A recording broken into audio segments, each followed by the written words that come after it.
لحافظون۔ ہو جائیں عدو جل کر مگر ہم تو رضا، دم میں جب تک دم ہے ذکر ان کا۔ اس نے عدالت کے اندر ایک جا کے عرضی دائر کی کہ قرآن عظیم فرقان حمید ہے اور مسلمان جو ہے انتشار پھیلاتا ہے۔ ہم آج میڈیا اپنی شہرت منوانے کے لیے اور کسی طریقے سے کوئی مسئلہ اس نے عرضی دائر کی۔ نعرہ تکبیر! عالم میں جہاں جہاں بھی قرآن کے ماننے والے ہیں، قرآن کے پڑھنے والے، اگر وہ جیلوں کے سوراخوں میں بند ہو سکتا ہے تو ہماری حکومت چاہوں گا کہ اگر توریت، زبور اور انجیل جیسی کتاب جو تھی اس کی حفاظت ایسی لمبی جماعت ہے کہ جس جماعت کے اندر آقا کے امتیوں کے سینوں میں جو ہے انہوں نے قرآن کو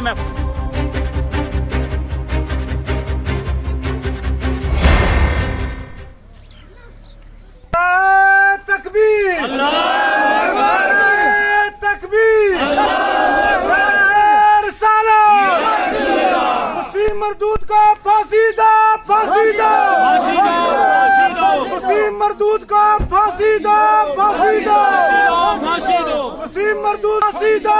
پھانسی دو! وسیم مردود کو پھانسی دو! پھانسی دو! وسیم مردود کو پھانسی دو! پھانسی دو! وسیم لانتی کو پھانسی دو! پھانسی دو! نعرہ تکبیر! نعرہ رسالت! اسلام! اسلام! اعوذ باللہ من الشیطان الرجیم، بسم اللہ الرحمن الرحیم، الحمدللہ رب العالمین والعاقبۃ للمتقین، الصلاۃ والسلام علی سیدنا محمد وآلہ واصحابہ اجمعین۔ بسم اللہ الرحمن الرحیم، انا نحن نزلنا الذکر وانا لہ لحافظون۔ ہے قول محمد، ہے قول خدا، فرمان نہ بدلا جائے گا۔ ہے قول محمد، ہے قول خدا، فرمان نہ بدلا جائے گا۔ بدلے گا زمانہ لاکھ مگر قرآن نہ بدلا جائے گا۔ خاک ہو جائیں عدو جل کر مگر ہم تو رضا، خاک ہو جائیں عدو جل کر مگر ہم تو رضا، دم میں جب تک دم ہے ذکر ان کا سناتے جائیں گے۔ آج کا یہ جو پروٹیسٹ ہمارا یہاں پہ میڈیا کے سامنے آنے کا مقصد یہ ہے کہ گزشتہ دنوں تمام حضرات نے سوشل میڈیا کے ذریعے ایک بات کو واضح طور پہ سنا کہ ایک وسیم لانتی شخص کے جو لکھنؤ کا رہنے والا ہے، اس نے عدالت کے اندر ایک جا کے عرضی دائر کی کہ قرآن عظیم فرقان حمید کے جو اللہ کا مقدس کتاب ہے اور وہ لارائب کتاب ہے، اس کے تعلق سے اس نے اپنی خباثت کو ظاہر کیا۔ اس انداز سے کیا کہ قرآن عظیم کے اندر کچھ 26 مقامات پر ایسی احادیث، ایسی جو ہے آیات مبینات ہیں کہ جن کے ذریعے مسلمان جو ہے فتنے کے اوپر آتا ہے اور مسلمان جو ہے انتشار پھیلاتا ہے۔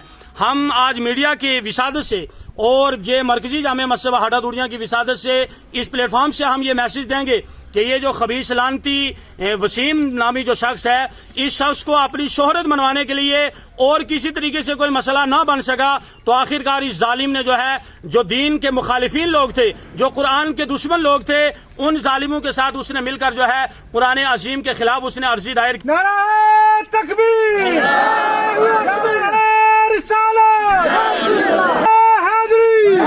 تو جس طریقے سے اس لانتی کو اور کوئی چیز نہ ملی سوشل میڈیا پر اپنے آپ کو وائرل کرنے کے لیے، اپنی شہرت منوانے کے لیے، اس نے قرآن عظیم کی بے حرمتی کر کے اس ظالم نے جو ہے اس طریقے سے مسلمانوں کے دلوں کو ٹھوس پہنچائی ہے۔ اور یہ صرف ملک ہندوستان کا معاملہ نہیں، کائنات عالم میں جہاں جہاں بھی قرآن کے ماننے والے ہیں، قرآن کے پڑھنے والے ہیں، وہ اس چیز کا جو ہے صدمہ ظاہر کر رہے ہیں۔ ہماری جو ہے حکومت وقت سے یہ گزارش رہے گی کہ جس طریقے سے جو ملک کے غداروں کا قانون بنایا گیا کہ جو ملک کے ساتھ غداری کرے اس کو جو ہے جیلوں کے سراخوں میں ڈالا جائے گا، ہم یہ کہتے ہیں کہ یہ کائنات، یہ ملک اس قرآن کی بدولت بنے ہیں۔ تو جو شخص اگر حکومت کی جو ہے توہین کرے، ملک ہندوستان کے آئین کی توہین کرے، اگر وہ جیلوں کے سراخوں میں بند ہو سکتا ہے تو ہماری حکومت سے یہ جو ہے اپیل رہے گی کہ جس طریقے سے جو سزا ان کو مل سکتی ہے وہ قرآن عظیم کے بے حرمتی کرنے والے اور ایسے شخص کے جو کھلم کھلا دین کا دشمن ہو اس کو بھی پھانسی کی سزا ملنی چاہیے، وہ بھی سراخوں کے اندر ہونا چاہیے، کیونکہ یہ مقدس کتاب وہ کتاب ہے کہ جس کا ذمہ میرے رب نے جو ہے حفاظت کا ذمہ میرے رب نے لیا ہوا ہے۔ اور ایک بات میں اس وسیم لانتی کو یہ کہنا چاہوں گا کہ اگر توریت، زبور اور انجیل جیسی کتاب جو تھی اس کی حفاظت کا ذمہ اس قوم کے ذمہ تھا، لیکن یہ جو مقدس کتاب قرآن عظیم جو کتاب ہے، اس قرآن کی حفاظت کا ذمہ جو ہے میرے رب نے اپنے ہاتھ میں لیا ہے۔ اگر کوئی موبائل کے ذریعے، انٹرنیٹ کے ذریعے کتابی شکل میں اگر کوئی قرآن کو مٹانے کی کوشش کرے گا، اگر کتابی شکل میں قرآن کو مٹائے گا، لیکن الحمدللہ یہ مسلمانوں کی ایک ایسی جماعت ہے اور آقا کے امتیوں کی ایک ایسی لمبی جماعت ہے کہ جس جماعت کے اندر آقا کے امتیوں کے سینوں میں جو ہے انہوں نے قرآن کو محفوظ رکھا ہے، انشاءاللہ وہ جو ہے قرآن کو اسی طریقے سے پڑھتے رہیں گے، فیضیاب ہوتے رہیں گے۔ ہماری آخر میں یہ اپیل رہے گی کہ اس ظالم کو سراخوں کے پیچھے ڈالا جائے جس نے قرآن کی توہین کی ہے۔ ہرگز کوئی کلمہ پڑھنے والا اس توہین کو برداشت نہیں کرے گا۔ اللہ تعالیٰ سننے سنانے سے زیادہ ہم سب کو عمل کی میں صرف اتنا کہوں گا کہ جس آدمی نے قرآن پاک کی توہین کی، جس کا نام وسیم لعنتی ہے، مردود ہے، اس کو ہندوستان گورنمنٹ سزائے موت دے۔